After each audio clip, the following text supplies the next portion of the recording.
All right, guys, so I had a question from someone that wanted to know, what desserts can I eat to help me lose weight? And is it possible? It absolutely is possible. I'm going to recommend the keto version of the peanut butter fat bomb, okay?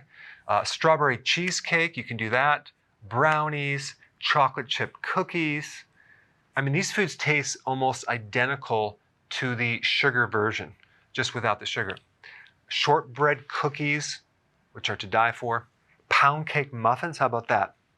And then just berries or cream. So you can do any of these. There's quite a few on my website. I'll put a link down below so you can check them out. But really, there's two things that you need to focus on. One is obviously consuming the low carb version, okay?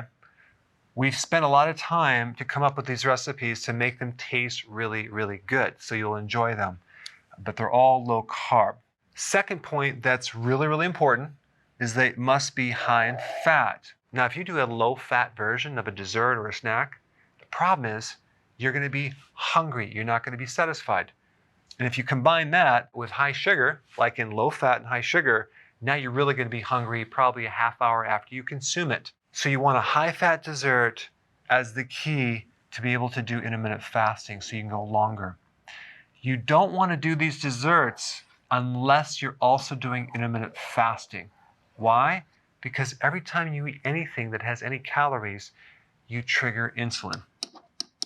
And insulin is what keeps you from losing weight.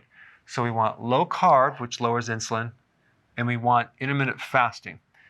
If you see the average person, they're doing a breakfast, a snack, mid-morning snack, a lunch, mid-afternoon snack, and then dinner, and then snacking at night. This is a killer. Even if you're doing low carb, okay? So you want to graduate to knock out these snacks, but the only way to do that is by adding more fat. And this is one way to get your fat, by adding a dessert or a little fat bomb, which is basically a little keto dessert. Ideally, you drop the snacks, you go longer, and then you drop your breakfast, and then you only have 2 meals. And you do this over a period of time so you can fast longer and longer and longer. The fasting is going to decrease your insulin so you can start losing weight. And then you want to take these 2 meals and squish them together closer and closer and closer to their 4 hours. If you have a lot of weight to lose and your metabolism is slow, and let's say you're getting a little bit older, then you should just knock out one of these meals so you're just at 1 meal a day.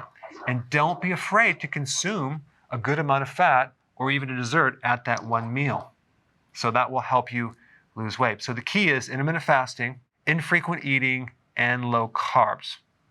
A couple problems that people run into: not being able to stop eating these desserts, okay? They start, especially at night, and they just keep eating them and eating them and eating them.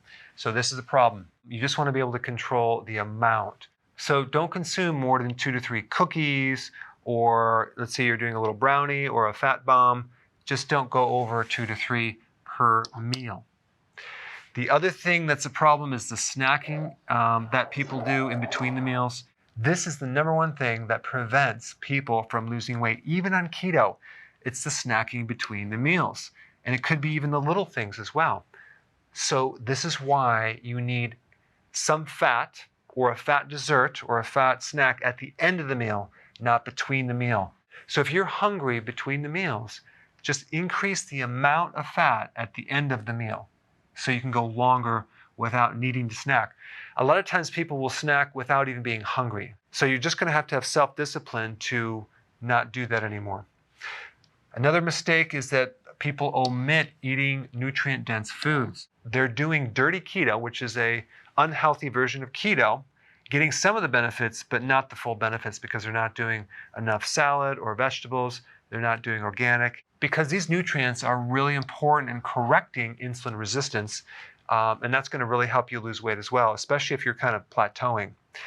Last point is the sugar substitutes. There's 2 sugar substitutes. One is maltitol and the other is Fiber-Yum. Those 2, out of all the sugar alcohols, tend to raise the most insulin. So I would not use maltitol or Fiber-Yum, even though I have used Fiber-Yum in some of the recipes. If you do that, just make sure you use very small amounts and don't do it too frequent because it can increase your insulin. Anyway, thanks for watching. Go ahead and try this and let me know how it goes.